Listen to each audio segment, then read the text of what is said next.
Well, hello and welcome to Understand Men Now. I'm Jonathan Asley of jonathanashley.com, and I'm so excited to be doing this live stream for you today. Our topic, how to be his number one priority and not an option. Okay, really quickly, if you're brand new to my YouTube channel, please hit the subscribe button, hit the bell so you can be notified of new videos. And if any time during this video the content resonates with you, please hit that like button so it gets seen in the YouTube algorithms. All right, we're going to get started with how to be his number one priority and not an option. Now, I'm sure many of you women have experienced this feeling of being an option in a relationship. I repeat that. Many of you women have probably experienced being an option in a relationship. In other words, you get a sense that you probably care more about him than he cares about you. And while maybe in the beginning of the, we'll call it the courting phase, he was pursuing you heavily, once he starts to nest in the relationship, he starts to treat you kind of like at his beck and call. It's always on his terms and it's not on your terms. And he starts to do something called breadcrumbing. And what that means is he might not contact you as frequently as he used to, and he might disappear for a little period of time. And you start to feel like you're an option. And you even start to feel this when you're out in public with him. And he doesn't hold you close like he might have in the beginning, or he doesn't seem to, like you're at a party and he's talking to other women, possibly. Something like that could be happening. And I'm sure if you've experienced this, this is incredibly frustrating. And you might be asking yourself, well, how do I become someone's real priority in a relationship? Because you're tired of being an option. And as a dating and relationship coach who works with women regularly, I see this frequently. And I understand many of your frustrations. You have a very valid reason to be frustrated. And I know many of you have been encouraged to do something called leaning back in your feminine energy when this happens, so a man can come closer to you and claim you, because men are so chivalrous and they literally respond to when you shift your energy to a feminine state, that they magically turn you into a priority. And I'm here to tell you, as someone who studies human behavior, who's someone who's literally has got 20,000 hours of coaching and 3,000 hours of personal development work, studying human behavior, I can tell you leaning back in your feminine energy is not what's going to shift a man into you becoming his priority. And it really isn't about what happens in the midst of a relationship, quite frankly, folks. What happens in the very beginning of the dating process is how you can establish to be someone's priority in a relationship. Because here's the bottom line, folks. I'll be candid with you. Dating is a clusterfuck out there. I mean, it is an absolute mess. Okay, it's a mess. And if we don't call it for what it is, then shame on us, because it really is a mess. And by the way, as a dating relationship coach, I should be telling you quite the opposite. I should be selling you on the fairy tale that you can just magically get the perfect guy that you want. If you do these 16 different steps and go through my 20-step course, you will just magically attract the right guy you want. I could sell you on that idea. Or I can be, I don't want to use the word honest, but I can be authentic, vulnerable, and transparent with you and say, because I'm in the dating realm as well, and I can tell you that the vast majority of human beings lack emotional IQ. Let me repeat that. The vast majority of human beings out there lack really good emotional IQ. So when a person's life is in chaos, for example, they don't have the foundation underneath them to be in a serious relationship with another human being. So quite frankly, folks, ladies, if you don't want to be a man's option anymore, then it's going to start from the very beginning on choosing a man who is serious about wanting a relationship. Let me repeat that. It's important to choose a man who's serious about wanting a relationship. But you're going to say, well, Jonathan, how can I tell the men who are serious about wanting a relationship versus those that don't? That's a great question. When I created my private coaching program, by the way, there's a link below in the description to schedule a free discovery call with me to see if working with a coach is right for you. I created a program where you can learn true compatibility. Oh, let me just say this, true compatibility and how to ask the right questions in the beginning and how to determine emotional maturity. Now, I want to show you something that I created a few weeks back. It's called the relationship iceberg. The relationship iceberg, you can see that right up top. It says relationship iceberg. And if you can see right here, it says the word attraction. Now, if you can see this, this is the water line. And above the water line, it says, and the little tip of the iceberg says chemistry, chemistry. Most folks hyper focus on chemistry, believing that chemistry equals relationship success. So remember when I said the guy comes on strong in the beginning?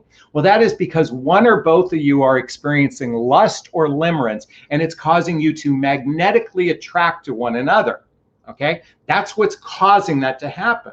But that doesn't equal relationship success, because if we go back to the iceberg and look below the surface, you can see the importance to recognize shared values, blendable lifestyles, and emotional maturity. And emotional maturity is the bottom because it's the most important piece of a relationship. So you're thinking, well, Jonathan, how does this relate to being someone's priority in relationship? Well, great question. Folks, it's going to start by choosing men who are serious about a relationship. I know many of you are dating, and you're even operating from a place of you seek casual as well. If you're seeking a casual relationship and he's seeking a casual relationship, then chances are there's a good chance your relationship is headed for failure, because casual, while occasionally might turn into something serious, it's really a metaphor for I'm not ready for serious relationship, and I'm not ready for the emotional aspects of a relationship. So I'm only going to give a little bit to the relationship. Let me repeat that. When someone says they want casual, from the male perspective, not from the female perspective, from the male perspective, that means I'm going to give the least amount into the relationship as possible. And this is one of the reasons why many of you have experienced being an option instead of someone's priority. Now, there's a couple other reasons why you've experienced men who treat you as an option. And I'm going to go back to my trusty notes here. And I want to remind everybody that a man who lacks passion or purpose in his life, especially in his professional life, as an example, the ground underneath him doesn't feel solid. In fact, men who lack passion and purpose oftentimes are suffering on the inside emotionally. And while they crave connection and they crave sex with another human being, because we all crave connection with another human being, men who lack passion or purpose oftentimes are suffering on the inside with deep depression on the inside. Well, let me backtrack, not necessarily deep depression, but depression on the inside. And men who have depression, that depression is going to take the priority, that depression is going to be his priority in his life. In other words, feeling depressed is going to be the priority. What's the word I'm looking for? I'm getting tongue-tied here. It's going to represent the biggest chunk of how he feels. So he might care about you and might want connection with you and want sex with you, but the depression is going to be a higher priority than the relationship with you. And that's oftentimes with men who lack purpose or they lack passion in a relationship. Now, I've mentioned what I'm about to share before, but men who are going through significant chaos, they're going through a nasty divorce. They've got issues at work. They've got physical issues going on. They might have family issues going on, whether it could be their children or it could be their elderly parents. And when someone's life isn't solid beneath them, it makes it very difficult to build the foundation, the roots to a healthy, happy relationship. So again, when the foundation is weak, I want you to imagine is I might want time with her, but my foundation is weak and I don't feel strong enough to reach out to her on a regular basis. And this is one of the other reasons why you're treated as an option and not a priority. Now, there's another group of men. These tend to be more of the alpha males in their life. These are alpha males, very strong and set in their ways.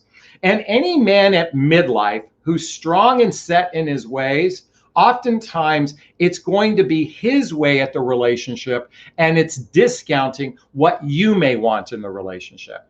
I'm going to repeat that. It's going to be his way in the relationship, and he discounts it in your way of the relationship. This is why men who lead right from the beginning and women don't equally participate in the getting to know you phase.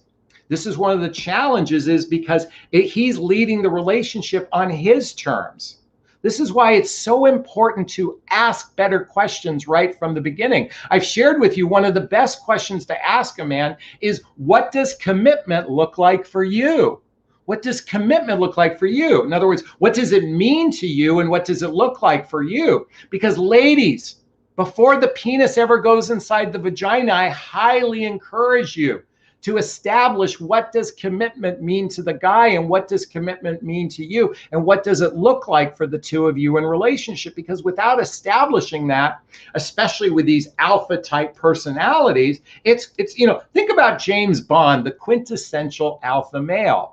The relationships are always on his terms and never their partner's terms. In fact, they're not actively co-creating a relationship together. And this is one of the main struggles for men and women, especially women that choose the men that they want to be the leaders of the relationship. And those who follow my work know I'm a big proponent of co-creating a relationship where it's like a 2-lane street traveling together. You're both in your car traveling together at a 2-lane street. It's not you jumped in his car and he decides to drive around. He drops you off when he wants. He drops you off at home. He's off driving, doing his stuff. And you're like, wait a minute, I'm over here. See, when you're in a relationship of a 2-lane street, you decide to jump on the street together and travel together. This is why I'm such a big proponent of women actively being a participant in the early stages of getting to know you by inviting men out on dates and treating on dates and allowing him into your life and asking to be a part of his life. In fact, many of the men set in their ways don't even invite you to their home after a long period of time. And those type of men are going to treat you like an option and not a priority. So how do you find the guy who's going to treat you like a priority? Ladies, first off, it's going to start by understanding first the mechanics to a healthy, happy relationship. And this is one of the reasons why I highly recommend reading the book 8 Dates by Drs. John and Julie Gottman. 8 Dates by Drs. John and Julie Gottman. Help you understand the mechanics to a healthy, happy relationship. Because if you don't, that's number one. Number two is learning to ask better questions in the early stages of dating to determine, is this person serious or is he looking for casual? By the way, if you're not familiar with the work of Esther Perel, she is fantastic. She wrote a book called Mating in Captivity. Mating in Captivity. And in this book, she talks about something called stable ambiguity. Stable ambiguity. And these are the relationships where there's monogamy and exclusivity, but that's the stable part, but it's ambiguous to where's this relationship going. It's ambiguous to even explore partnership. And look, for those of you in midlife, we don't have time to fuck around trying to figure out if someone is emotionally mature, your lifestyles are blendable, and if you shared the same values by waiting 6, 12, 3 months, 4 months, 6 months into a relationship. Folks, it is this is my suggestion, it's highly important to ask better questions right from the get-go, because without it, you'll be choosing the wrong man and you won't be his priority. By asking better questions and finding out, is he really emotionally mature? Are your lifestyles blendable? Or do you share the same values? In other words, this is the compatibility matters way more than chemistry, folks. And if you don't get this, then It's the definition of insanity, doing the same things over and over again and expecting different results. And I'm here to say to you, stop it. In fact, another great book to read is by Barbara DeAngelis called Are You the One for Me? Are You the One for Me? By the way, all the books I recommend are in the link below. By the way, I haven't even talked about my book, What the Heck is Self-Love Anyway? A Journey of Personal Development, Self-Help, and Spiritual Work. There's a link below to get my book. Listen, the reality is most relationships, it's a clusterfuck out there dating. It just is. And online dating has made this progressively worse. And yet, thankfully, we have online dating because, quite frankly, if we didn't have online dating right now, there's a good chance most people over 40 years old wouldn't even have those. Let me just tell you something. Almost 50% of all new relationships for people over 45 years old is happening through an online connection. And if that didn't exist, it would be much like the line in the movie Sleepless in Seattle, where they say, Rita Wilson says to Tom Hanks, I have a better chance of getting hit by or killed by a terrorist than finding love over 40 years old. Thankfully, the internet changed that. And yet, sadly, at the same time, it bastardized dating. Because the reality is when we're meeting strangers these days, it's hard to know who they really are. And it takes about 100 hours of face-to-face time to really get to know a person at stage one, at level one. And this is why I'm such a big proponent. I've repeated myself several times in this beginning to learn how to ask better questions. And again, if you want some help with that, schedule a discovery call with me. All right. I think that's going to explain that. I think I've given you some insight as to why men treat you like an option. And if you're going to be his priority, it's going to start by choosing a man who's serious about wanting partnership at some point in the relationship line. And if you need help with that, reach out to me. By the way, I got to tweak this picture of my mom and dad. All right, we're going to get started with questions. Actually, I'm going to start with the first question because this is really important. And just as a reminder, if you post a question, write the word question and then question. You may want to wait a moment or purchase a super sticker or super chat. The money from the super sticker, super chat goes to a fund, a scholarship fund in the honor of my son, Connor, who passed away. And that scholarship fund is to help subsidize the cost of those folks seeking personal development. That's my goal. So our first question, and this is kind of a bold one, folks. So let me just bear with me one second. Bear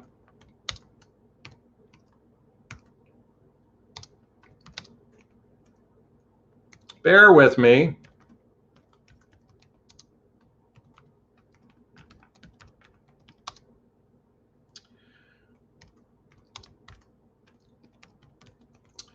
And our first question of the day is, it says, why do 80% of midlife relationships go nowhere? Why do 80% of midlife relationships go nowhere? I love this question.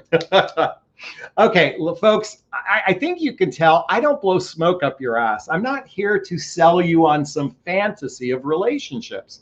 In fact, as I said, I've said this repeatedly, in the dating process out there, quite frankly, it's a mess. It's an absolute mess because really for the first time in history, for the most part, in the last 50 years, people who meet are absolute strangers to one another. They have, I mean, while there are the occasions where people meet in high school and those occasions where people meet in college, for those of us in midlife, particularly in midlife, the reality is we're meeting total strangers. And the challenge with meeting a total stranger is you don't know if you share the same values. You don't know if you have blendable lifestyles. And lastly, you don't know if the other person and or you have the emotional maturity to actually be in a healthy, happy relationship. So you might be asking, why? What does it mean? Why do 80% of relationships fail? Well, let's think about this for a second. Roughly 50% of all first marriages end in divorce. And nearly 65% of second marriages end in divorce, and 75% of third marriages end in divorce. I mean, that is something to really look at. Why is there so many divorces going on for people on their second or third term? You would think it'd be quite the opposite. They would be so much better at picking people that that number would be substantially lower. But why is it so high? It's because as we age, we actually haven't learned how to pick better people. Let me repeat that. As we age, we haven't learned how to pick better people. Now, some of us think, oh, well, I've learned what I want by what I don't want through online dating. Yeah, that's a little bit. But quite frankly, and I want you to also think about this. It's currently a Friday night when I'm shooting this video. There's probably going to be 100,000 first dates here in the United States, and it could be even higher than that. I'm just going to take a guess. There's 100,000. How many of those are actually ever going to turn into a relationship? I'm going to say less than 1% of those are actually going to turn into a relationship. So that would mean 1,000 out of that 100,000. And of those thousands, how many of those are actually going to go the distance and go beyond 2, 3, 4, go be long-term relationships? The likelihood of that is 80%. No, excuse me, 20% of those. This is why I say 80% of relationships fail at midlife, because the reality is most human beings are focusing on the least important, well, I was about to say the least important thing, but this isn't true. They hyper-focus on the smallest piece of the puzzle and not the biggest piece of the puzzle. Let me repeat that. They focus on the smallest piece of the puzzle and not the biggest piece of the puzzle. And this goes back to the relationship iceberg I've talked about many times. And that tiny piece is chemistry. And they do not focus on shared values, blendable lifestyles, and emotional maturity. Compatibility is what creates relationship success. So when 1,000 people start a relationship together and all they focus is on chemistry and not focusing on, do we really share the same values? And by the way, folks, sharing the same values isn't, you like sushi? Me too. Do you like stand-up paddleboarding? Oh my God, I do it every weekend at the pier. Do you like the Rolling Stones? Oh my God, I've seen them in concert 10 times. Folks, that's not compatibility, that's familiarity. Compatibility is, do you share, are your lifestyles blendable with one another? Do you share the same values together at a core level? And again, lastly, the emotional maturity piece. And quite frankly, I believe, listen, I have learned the hard way that the number one emotional health issue facing everybody is a distressing lack of, I'm not good enough, I'm not lovable, and I'm not likable. I'm going to repeat that. I'm not good enough, I'm not lovable, and I'm not likable. That's the number one emotional health issue facing almost everybody. Again, this is why I wrote my book, What the Heck is Self-Love Anyway? By the way, a link below. It's a journey of personal development, self-help, and spiritual work to work on the emotional maturity piece. And this is why I continually recommend the book, The Hoffman Process. The Hoffman Process. This is a deep dive into healing childhood wounds and traumas. Let me repeat that, a deep dive into healing childhood wounds and traumas. Do you realize that I am probably I'm one of the few, let me reframe that. I'm one of the few dating coaches that continually talks about childhood wounds and traumas, as well as adult traumas that cause most of the frustration in the dating realm. I'm not selling you on the idea of feminine energy work and that's just going to magically work out, because when you lean back in your feminine, that guy is going to magically claim you because he's so fucking chivalrous. It takes no into account how fucked up human beings are. We are riddled with insecurities. And I don't care if you meet the quintessential alpha male, the reason why he's that, because he's a little kid hiding inside, most likely. And the outside bravado is just a mask of tons of insecurity on the inside, because most likely that alpha male was abandoned as a child. Or when I say abandoned as a child, or he had a domineering parent, someone that was so habitually domineering. Take a look at Tiger Woods and his father and what he dealt with. And we all look at him as having this grand life and this alpha male on the golf course. And look how he fucked up his marriage.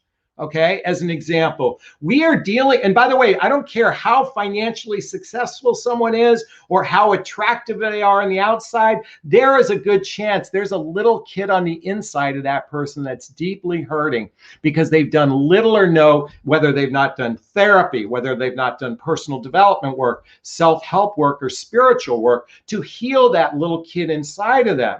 And this is one of the reasons why 80% of relationships fail or go nowhere.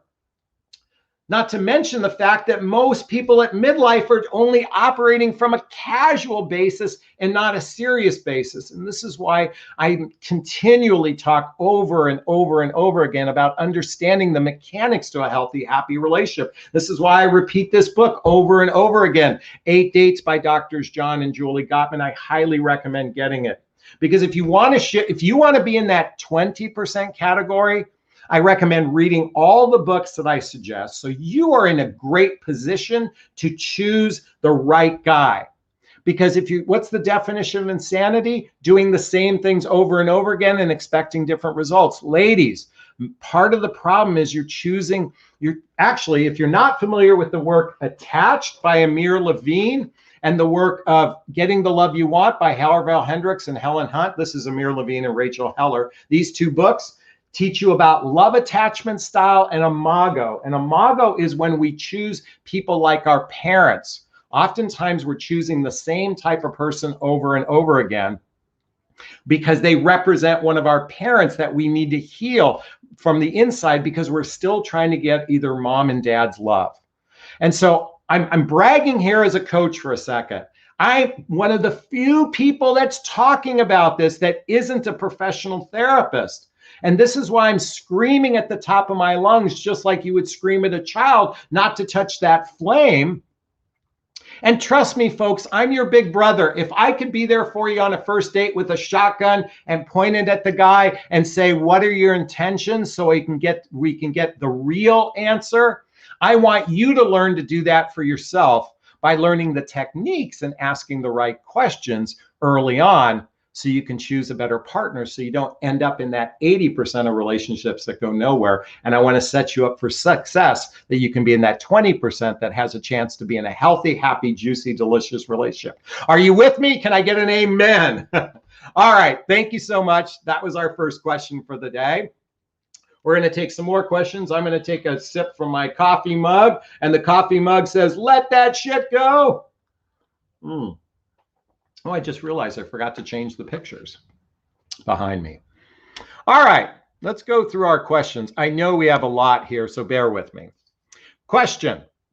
I always was direct. I told him that if he doesn't want to date me anymore, he could tell me. After 6 months, he said I came too close and he was distant. How do I get him back? All right. Listen, folks, when a man ends a relationship with you, I'm not a big proponent of going backward. And I understand why you want to go backward, because most likely you're attached to this man. This is why I highly recommend reading these 2 books, Attached and Getting the Love You Want by Harbel Hendricks and Helen Hunt, and Attached by Amir Levine, Rachel Heller. Most likely what you're listen. Look, we can all use the word love. But Jonathan, I love this guy. I love him. Look, we oftentimes use the word love to actually describe unhealthy patterns in our life, unhealthy attachment or unhealthy imago, which is that piece where we're trying to relive our relationship with our parents, or we might be experiencing codependency. If you're not familiar with the book Codependent No More, I highly recommend checking this out. But what most likely you might be experiencing is an attachment to someone, because here's the bottom line. I understand that he might care for you a little bit. However, if he's not actively pursuing a relationship with you from a partnership perspective, you are always going to be an option to him. Why would you want to choose a relationship with a man who treats you as an option? That's called the definition of insanity. And the reality is you're choosing that not because you listen, if one person doesn't want to be in a relationship with you, but you say, but Jonathan, I love him. But if the other person is not actively in a state of loving with you, then it can't be real love. Let me repeat that. If it's only real love when two people actively want to be in love with each other. It takes two people to make a loving relationship, not one person. So if you're pining for a person that doesn't want to be in a relationship with you, you are abandoning your sovereignty. You're literally giving your power away. And let me tell you, folks, ladies, most of you screw up every relationship because you give your power away to a man. And quite frankly, society sets you up for this failure. Society sets you up for this failure because society says men should be paying for dates, men should be taking you out for dates, men are the leaders of the relationship. So you were set up through the traditional and societal narrative that men lead the process. But guess what happens when they lead the process? They get to do it however they want. And if they're not intentional about being in a relationship, they're treating you as an option at their beck and call. And if you're in a midlife relationship, let me tell you something. Listen, folks, men in their 20s and 30s are oftentimes actively looking for a wife because they want the mother of their children. Okay. When a man is in his 40s, 50s, and 60s, he's no longer searching for a wife because he doesn't need to make babies with someone new. And this is one of the reasons why it's such a clusterfuck out there for many of you. And why I'm telling you it's so important to focus on something more than just the chemistry piece or the imago piece or the attachment piece that you're experiencing. Listen, this is just my perspective for you. I'm going to tell you something. I would do a deep dive in loving yourself. Read my book, What the Heck is Self-Love Anyway? Because quite frankly, if you're choosing a guy that doesn't want to be with you, that's your little kid going, but I want my Christmas present, but I want my Christmas present, but I want my Christmas present. Well, guess what? It's July. You got to wait for Christmas. And guess what? This might not be the present you get in December. So be present to where you're at today. Focus on where you're at in your life today. Heal your childhood wounds, heal your traumas, both childhood and adult traumas. And you might find that you may not be pining for him anymore to want to get him back. All right. Thank you for that question, Migra. I really appreciate it. Great question. All right. Jenny says, why are there many 40, 50, and 60-year-old men never married? Fear of commitment. Great question. So I think it's because of the same reason why there's equally as many women in their 40s, 50s, and 60s who are never married as well. Let me just tell you something. I am on the dating apps, folks, and I can tell you, I see a significant number of women in their 40s, 50s, and 60s who are never married. Why are we focusing on that? Why do you care about that? Let me just tell you, there's a good reason why many people are not married. I want you to think about this. Let me go a different direction here. I'm going to take a look at, I was the first I'm a tail end baby boomer. I'm a boomer. I'm a tail end baby boomer. But if you're a tail end baby boomer or a Gen Xer, we grew up in the predominant era of the beginning of a significant rise of divorces. I'm going to repeat that. We grew up with a significant rise of divorces. In fact, and guess what happened? By the way, my parents, those are my parents, mom and dad, when they're in their 20s, they married 66 years before my mother passed away. I'm not suggesting I was a product of divorce, but I look at my sons, there's Connor and Colin. When we filed for divorce, they didn't bat an eye because half of the kids in their school, parents are divorced. And if you are byproduct of divorce, there's a good chance you're going to have resistancy in wanting to get married as an adult. I repeat that. A lot of kids that are byproducts of divorce have a resistance to getting married. That's number one. And, for number one. Number two, that can be such a traumatic effect. It makes it difficult for them to trust love. Let me repeat that. It makes it difficult for them to trust love. This is why I recommend reading the books like I have, like the Hoffman process, so you can heal that piece.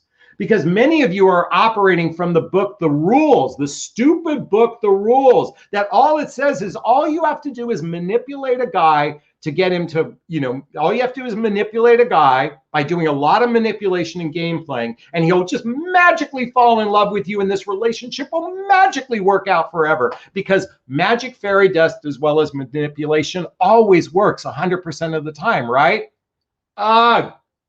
Okay. Listen, a significant number of men are commitment phobic. That's true. And there's a significant number of women who are not really good. They don't make good partners to be in relationship with it. It's relatively equal, the amount of people that are never been married. I suspect it's relatively equal. I'm going to say it maybe could be 60-40. It could be 55-45. But I'm here to say it doesn't really matter. Stop focusing on them, and I invite you to focus on what you want. Now, it's good to know why they're not married. And this is why, again, I highly recommend reading the book, Are You the One for Me by Barbara DeAngelis, because you can learn how to ask better questions along with my specific program. Check out the link below for a free discovery call so you can learn how to choose better, because ladies, that's the biggest problem right now, is choosing the wrong people. And what's the definition of insanity? Doing the same things over and over again and expecting different results. Jenny, thank you for your question. I really appreciate it. All right. See, Kathleen says the Hoffman process. I would Google it, Kathleen. All right, let's see if there's any other questions. Again, if you have a question, post the word question or purchase a super sticker and super chat. Just a reminder, those super stickers, super chats go to a fund that that helps for personal development. That fund is in the name of my son, Connor, who passed away. All right, Kat says, question, Jonathan, have you ever been out on a date and told a woman you had a great time, maybe even asked her out again, but never followed up through? Why so? Ooh, great question. All right, Kat, I love this question. And the answer is yes, I have done this. Folks, I've had dates where I've had a good time with someone. Now, let me just preface this. I've had dates with women that I wasn't into, and I pretended to have a good time. Let me repeat that. I pretended to have a good time. It might have been I wasn't physically attracted to them, but I figured for lack of a better word, I'm stuck for the next hour or so. So let me just make the best of it. And I approached it from a perspective of making a friend, if you will, or at least not necessarily cognitively thinking about them as a friend, but just being social and having a good time. So I've had more of those situations than an actual good time that I've never called them again. So let me just say this, most of the time, even when I've not been in other words, they weren't my type. I just wasn't aroused by them. They weren't my type, but I made the best of it. And then and here's the thing, I'm going to say I've done this bullshit line. I don't do it anymore, but I've done it where I kind of implied, let's get together again. Now, typically I don't just completely go off the grid. I don't do that. I typically will follow up with something that basically says, I don't think we're a fit for one another. I'm not going to pursue a relationship with you. And I do it via text message, because what's the point of doing it via, telephone or in person? I mean, that to me is a waste of time. And I'm just saying this, that's not fair. It's not a waste of time. It's just an uncomfortable feeling, and texting makes it easier to do that. Now, keep in mind, this is a first date where there was a fair amount of connection, but I changed my mind. Now, there's something else that's going on here. Let's go back to the relationship iceberg and that chemistry piece. Here's the thing, ladies, you need to understand. Chemistry is a chemical from your brain released to your body that makes you feel good. Oftentimes, it's the chemical of testosterone, of estrogen, of oxytocin, of serotonin, or dopamine, which is similar to crack cocaine. And what happens is when we go home and have a night's sleep, we are no longer feeling the crack cocaine in our body. And then we're wondering, why is it I don't like this person anymore? I've literally had what I felt like great chemistry on a first date, and then woke up the next morning going, I don't really have chemistry. I don't I'm not feeling it for this person anymore. And I didn't understand why. All I know is I just wasn't feeling it. And I can tell you this happens to a ton of men. We can't predict these things. Ultimately, let's look at it. The bottom line is this.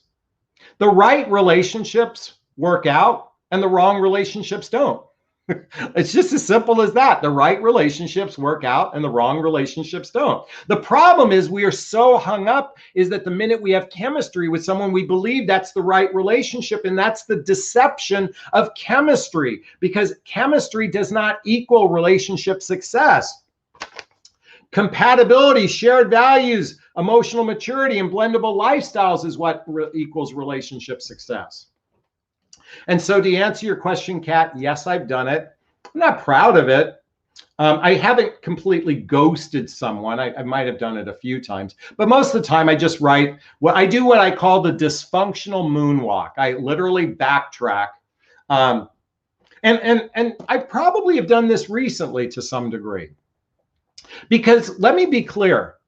Emotions can be very confusing.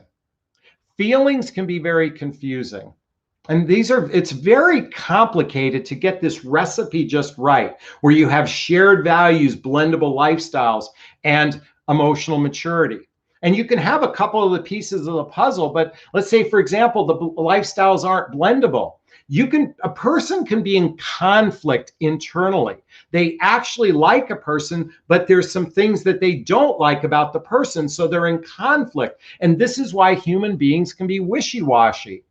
So we have to be careful. The first date, listen, when chemistry is involved, it can be really tricky, because chemistry is a deceptive chemical that makes us believe we're in love with someone, and that's not love. That's not love. That's just lust or limerence. Is this sinking in? Is this resonating with you? I hope so, and I hope I answered your question. Thank you so much. That was a great question. All right. Scrolling. Here. Oh, Kat had another question. Oh, same one. Sorry. I'm scrolling. Hey, everyone. I want to thank you so much. Bear with me. I'm looking for questions. Again, if you have a question, post the word question. Scrolling. Melissa says, Jordan Peterson speaks about this too, confidence and competence. I'm a big fan of Jordan Peterson. If you're not familiar with him, he is a professor from Canada who is brilliant. He has a brilliant mind. I love the way he speaks, and he speaks into a lot of biblical things as well, but he is a very established orator, and he's incredibly brilliant. So I do like his work. I think he has a book called The 12 Rules for Life that a lot of young men. Liz Taylor says, I love the iceberg analogy illustration. Thank you so much, Liz Taylor. Liz Taylor, I'd like to have a date. Jenny says, more men are seeking casual relationships on dating apps, and they say so. I run from these men. Yeah, I would too. In fact, I run from the women who are only seeking casual. That's not my cup of tea. All right, let's scroll to here. Let's see, we're looking for questions. Post the word question and then write your question out so I can see it. It helps me out, folks. Jennifer says, if you don't work on yourself and heal, it will roll over into your relationships. Jennifer is correct. The definition of insanity is doing the same thing over and over again, expecting different results. Folks, inner work is critically important for both men and women alike. Now, it doesn't mean you have to have read all the books, okay? But being introspective is hugely important in relationship. Being introspective, being able to look inward and take ownership of one's life. Folks, if you're not familiar with what I call the 5 signs of emotional maturity, the 5 signs of emotional maturity, those are actions matching words. Take personal responsibility for one's choices. What that means is you're in victor consciousness and not victim consciousness. You learn how to fight fair. And what I mean by fight fair is that when 2 people are having a discussion or a disagreement, this is in a romantic relationship, you listen to your partner's point of view and you accept your partner's point of view as being true for them. This is probably one of the #1 hangups in relationship, because most humans are, not only are they in victim consciousness, but they're very righteous about being right. So it's not about being happy, it's about being right when there is conflict. And then the fourth piece is empathy. And empathy isn't just I can feel your feelings. Empathy is I care about your feelings, but it's also I care about my feelings. Folks, I'm going to tell you something. Most women give their power away in relationship. And one of the ways they do this is they don't speak their truth to men in relationship because you're afraid he's going to break up with you. Chapter 1 of my book, Speak Your Truth, Do It With Kindness. And later on, chapter 9, if it's sincere and from the heart, you can't say the wrong thing to the right person. Ladies, I am witnessing you, most of you, afraid to speak your truth to a guy. And this is why your relationships end up failing, because you end up getting angrier and angrier and angrier over him. And you're not speaking your truth because you're afraid. An empowered woman. Have you ever heard the term why men love bitches? Let me tell you what a bitch is. I'll stop spitting. A bitch stands for babe in total control of herself. Babe, or beauty, in total control of herself. What that means is she is in her sovereignty. She knows her self-worth, her self-esteem, her self-confidence, her self-reliance. She is not dependent upon a man for her happiness. She is not suckling on the nipple of, I need you to love me so I can feel good about myself. I need you to love me so I can feel good about myself. I need you to text me all the time so I can feel safe in this relationship, because if you're not texting me all the time, I don't feel safe in this relationship, and blah, blah, blah, blah, blah. I'm like, you got to stop it. Stop it. And by the way, the fifth sign of emotional maturity is transparency. If it's material to the relationship, the two of you better be speaking up. And this is where a lot of relationships fail, because they're afraid to speak their truth about the relationship, because the reality is most humans aren't really compatible with one another. It takes getting out of our ego and into our hearts to actually establish a healthy, happy relationship. This is why I highly recommend reading the book Spiritual Partnership by Gary Zukav. And let me just tell you this. I have a podcast called the What Would Love Do podcast. In fact, this will be on the What Would Love Do. I want every one of you to start to approach life from the perspective of what would love do and how would love respond. Because folks, it starts by putting the oxygen mask first on yourself. I'm going to repeat that. It starts by putting the oxygen mask first on yourself. And that means loving on yourself first, so you are not dependent upon a man for your happiness. And this way, you'll be in that 20% that has a chance for success, instead of the 80%, as I shared before, that has little or no chance of relationship success. Is this sinking in? Is this resonating? Please hit that thumbs up button, that like button, and say an amen. Ooh, hide the armpit stains. All right.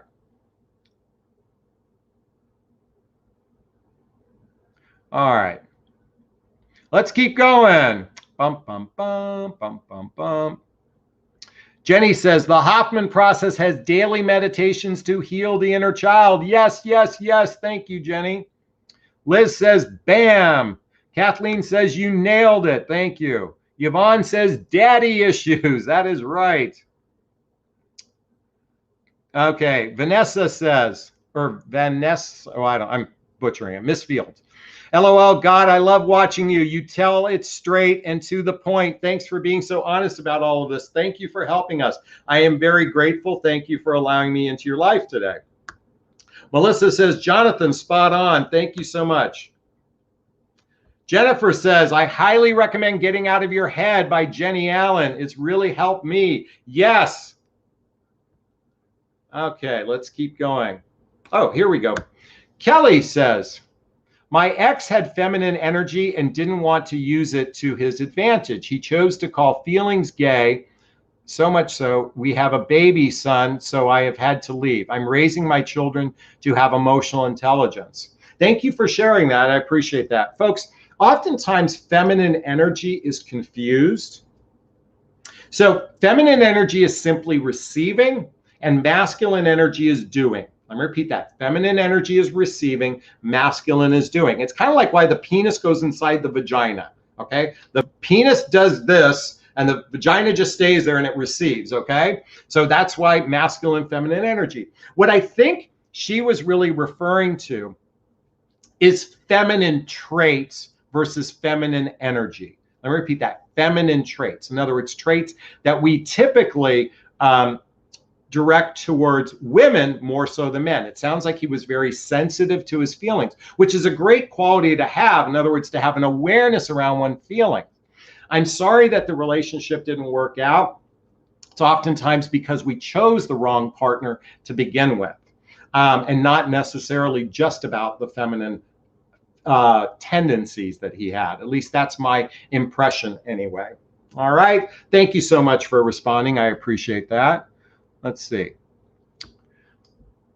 I can't even remotely pronounce your name. Faditlet. Faditlet. Okay. Question. I have this guy I've been chatting with for 3 months, and he seems to like me, but we have never spoken on the phone. He literally prefers to chat. What could be wrong? Folks, I got to tell you something. Many of you are suckling on the nipple of virtual relationships. This is a perfect example of what I do not sell in my coaching practice. Folks, my rule of thumb is this. It's called the 3-2-1. But the 3, 2, 1, 3. 3, 2, 1, 3. 3, 2, 1, 3. 3, 2, 1, 3. And what that is to have 3 email exchanges should lead you to 1 or 2 phone calls. That should lead you to 1 date. And this should all happen in a 3-week period of time. Folks, most likely this is a long distance relationship. Let me just tell you, long distance relationships fail at roughly about 99.9% of the time. They are fantasy. While they occasionally work out, when you're dealing with a total stranger that lives far away, you two have to be incredibly intentional right from the beginning. Right from the beginning, very intentional, and have a game plan if you're going to start seeing each other, how to take the distance closer together. To spend 3 months texting someone, I'm sorry, that's bullshit. It's a waste of fucking time. All it's doing is serving to feed. By the way, the fact that you're choosing this is actually the sign of, I'm going to be candid with you, it's a sign of a lack of emotional maturity on your part. The fact that you're choosing to have a virtual relationship, a text relationship, is probably a sign that you're not ready for a deep, serious, fully committed, juicy, delicious relationship. But I am, Jonathan, I really am. I really am. Then why are you choosing to engage in this? 3 text messages should lead to 1 phone call. If you don't, you go next. But no, but I like this, Jonathan. I like this guy. I like this guy. Folks, I'm a fan of the movie Shawshank Redemption. There's a line that I say frequently: get busy living or get busy dying. You can spend 6 months, a year. I talked to a woman. We had a woman on the live stream once. She said she was in a 6-month relationship. I'm like, really? So I asked the question, how often do you see each other? Oh, we've never seen each other. Oh, how often do you talk on the phone? Oh, we've never talked on the phone. She calls herself in a relationship with someone she's never met, never talked to on the phone, never FaceTime. That is not a relationship, folks. That's called a cyber relationship at best. It's a cyber relationship. And many of you are suckling on the nipple of cyber relationships. And I'm going to encourage you to stop doing that. It's a waste of time. I would rather you read these books instead. Learn from these books than invest. Listen, I know it's feeding that little child inside of you that's hurting, that wants connection. But I invite you to do a deep dive into personal development instead of a deep dive into these cyber relationships. Folks, do you know the average person spends more time brushing their teeth, combing their hair, getting dressed in the day than actually studying any personal development? The average person, and I'm going to say 97% of human beings, spend less than 15 minutes a day.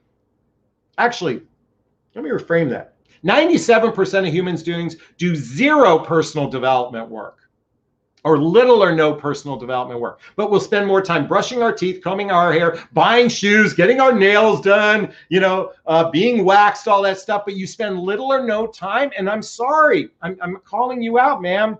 I'm sorry, but you are doing the definition of insanity. And that's because you're not emotionally mature, because we wouldn't be choosing that if you want a healthy, happy relationship. Now, if you're okay with cyber relationship, I'm going to say, just keep doing what you're doing. It's working. Keep doing what you're doing. It's working. It's working great as a cyber relationship. If you want a real relationship, choose someone who lives around the corner that you can actually go out on a first date with. Please, folks, stop being children. Grow up. I highly recommend reading the book, How to Be an Adult in Relationship. And adults don't choose virtual relationships. Can I get an amen? Thank you. I'm sorry, these just frustrate me. All right, Evelyn writes, question, if you and the person you are with have lots of chemistry and still does not communicate with you and cheats on you all the time. I mean, you can't write this, I mean, folks, you can't make this shit up. I'm sorry, Evelyn. Why the fuck do you want someone who cheats on you just because you have chemistry? Folks, children, this is Christmas, okay? You're acting like it's Christmas. But I want my Christmas present. I want my Christmas present. I want my Christmas present because it's just such a shiny package. But inside the package is a cheater. Why the fuck would you want that? That is what a human child makes bad choices. An adult says, fuck you to that shit, and they move on. That's what an adult does. But I mean, see, you can't make this shit up. I'm sorry, I see this day in, day out, and I wonder how, and you ladies, oh my God, all of you ladies think you're so fucking emotionally mature. No offense, please forgive me. I'm sorry I'm calling you out. But sweetheart, this is what a child does. And this is what a majority of women do. Just like ladies, you throw men under the bus as being bad in relationship, and you're equally chaotically fucked up. Start reading these books. Change your life from the inside out and stop waiting for men, and understand that chemistry, going back to the relationship iceberg, is the smallest piece of the puzzle. And by the way, in emotional maturity, we are talking about integrity. And integrity means if you've made a commitment to be monogamous with one another, you maintain that commitment. I'm sorry, I get riled up on these. But thank you for your question anyway. I wish you all the best, because you're going to do the definition of insanity most likely. I hope you change your mind though. Mildred, from day one, I speak my truth whether they agree or not. I know who I am and what I deserve. I let them know. They can stay or run. Question, I don't text a man if he doesn't text me. Is that right? That's wrong. Folks, let me just tell you something. If he sends you a text message, you can send him a text message. If you send him a text message, he should be sending you a text message. Let me just tell you, it should look like a ping pong game. He takes one turn, you take another turn. He takes a turn, you take a turn. It's like a ping pong game. It is not the man texts, the man texts, the man texts. Ladies, you guys are suckling on this stupid narrative. And it's, by the way, a lot of it is because you're seeking the need for validation from someone.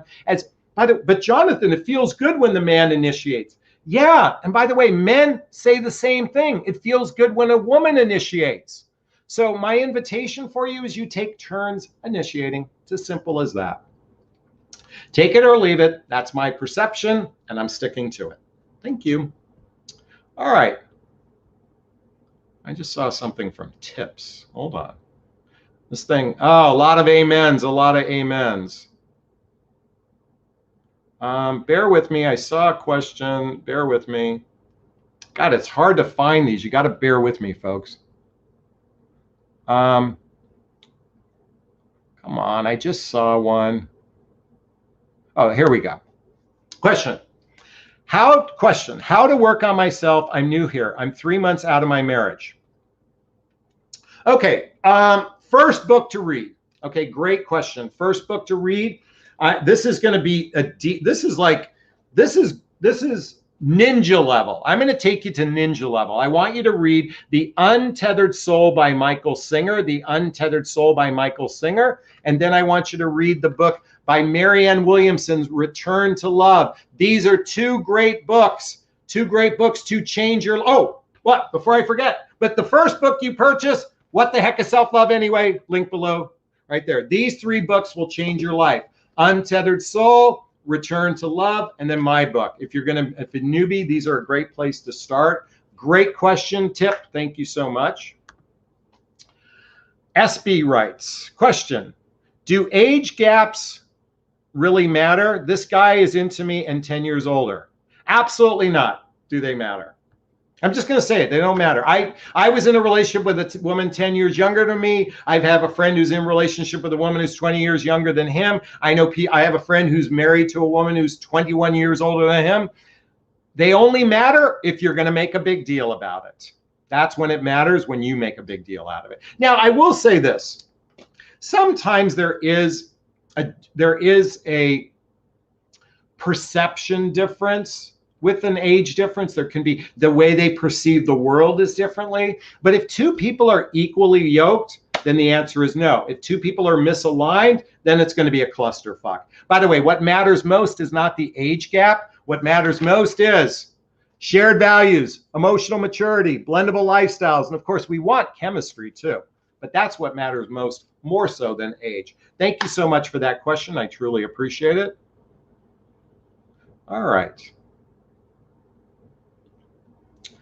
My Galda. Sorry, I fuck up these names. Question, I'm 24 years old and only attracted to older men, mid to end 40s and beginning 50s. I'm very direct, but they don't seem to want to commit to me. Does it have anything to do with my age? Hey, folks, Dennis Quaid is married to a woman 30 years younger than him. I know plenty of men who are married to women 30 years younger than them, 20 years younger than them. I don't know why it's not happened to you, but I know plenty of people that are married younger people. I can't speak for you. Maybe you're a pain in the ass for all I know. I don't know. But I'm going to tell you something. A lot of older men marry younger women. So I can't tell you what could be going on. Sadie writes, Jonathan, question. Jonathan, what are your thoughts on a nice guy I met? He's divorced for over a year, but he still lives under the same roof of his ex-wife and teenage kids, running a hotel together. I would never date someone that's living with their ex-spouse because it's not clean. It's not clean. By the way, how can you come over and hang out at his house and walk around naked on a Saturday afternoon? It's not clean. I wouldn't recommend it. And I'm just going to be blunt. I don't need to give you the why. Just don't do it. By the way, I invite you to do this. Ask 10 of your friends. Ask 10 of your friends what they think. I bet you every one of them is going to say, don't do it. Listen to your friends. Actually, I should retract that because your friends could be absolutely stupid. And because if you love each other, it will magically work out. So let me retract that thing about friends, because friends actually believe love solves relationship problems instead of shared values, emotional maturity, and blendable lifestyles. Kathy writes, question, what do you think of a man that only texts you to go out and try and talk to him by text and doesn't reply? What do you think of a man that only texts you to go out and I try and talk to him by text and doesn't reply? Well, Kathy, how is it when you're actually going out on a date with him? Is it fun? Is it good? Do you share the same values? Do you think like your lifestyles are blendable? Does he have emotional maturity? What is it like when you're actually dating him?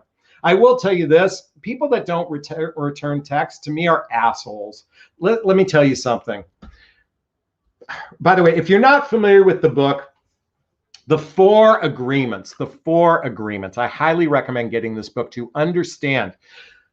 Be impeccable with your word. Don't make assumptions. Don't allow projections of others to affect you, and always do your best. If a person can't return a text, he's a fucking asshole in my book. And I don't care what excuse he gives you. Look at my phone pocket dials 3 times a day by accident.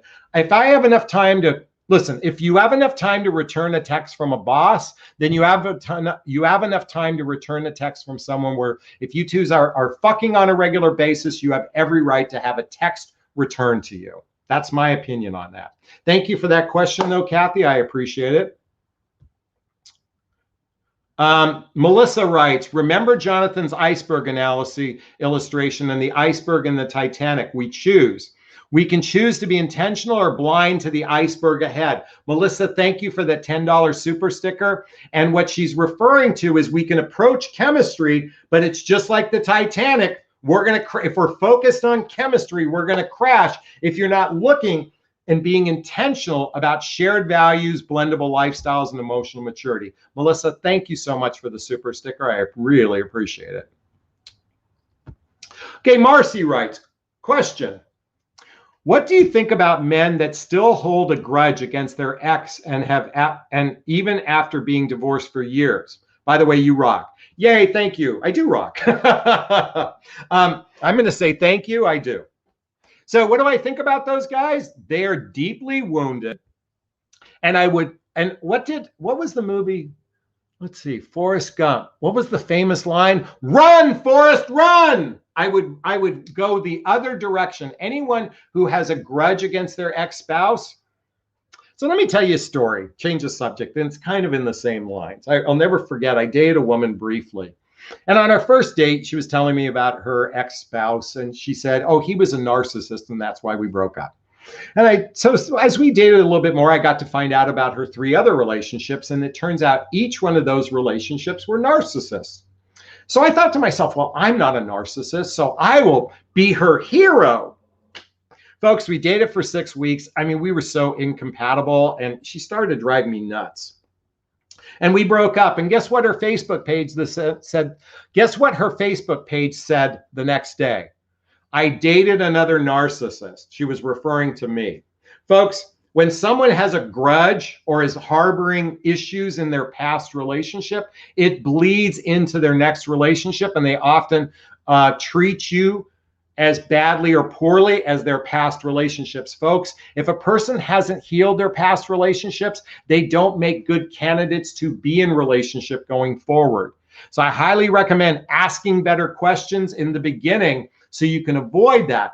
Now, I'm going to tell you something. I asked the right questions, but I wasn't paying attention to her pattern. She had a narcissist every time. I didn't pay attention to that pattern. I focused on me not being a narcissist. And so I didn't focus on the patterning.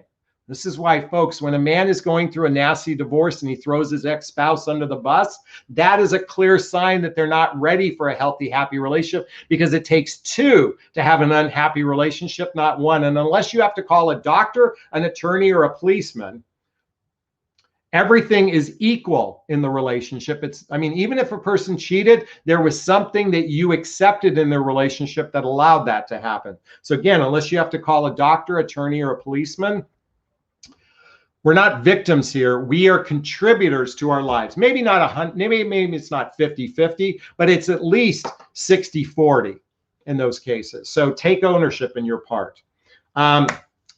Marcy, great question. Thank you so much. All right, let's keep going. Let's keep going. Bump, bump, bump.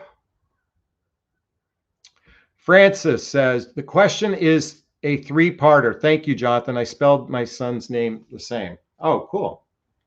I didn't see your question, though. All right, let's keep going. We're going to be going for a few minutes. Actually, folks, guess what's happening tonight? I am actually meeting one of my YouTube fans for a drink today.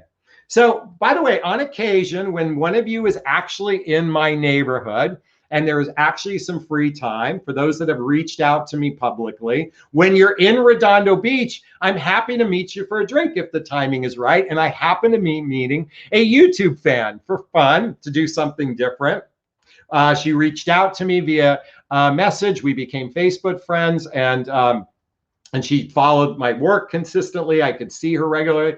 And we're just going to meet for a drink. So it's going to be kind of fun to do something a little different. I need to get out of my cave. I am so fucking cooped up sometimes. I need to get out.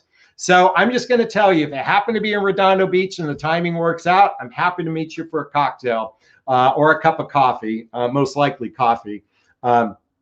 but it just happened to work out that it's going to be a Friday night drink. So that's what I'm doing tonight, and I got to get ready for that. By the way, it's not a date. It's not a tuma. It's not a date. It's just two people meeting. And by the way, you know what? Things are a lot better when we take the pressure of it not being a date. By the way, I'm not pursuing her romantically, but I'm here to say when we take the pressure of it not being a date and you actually connect with the person. By the way, I highly recommend reading the book Personhood. Check out the author, Lee Boos. I can't fucking say his name. Personhood. The art of being fully human. When we can focus on just being human beings connecting and we take the gender expectations out of it, you can actually connect with another human being at a much more palatable and gracious way.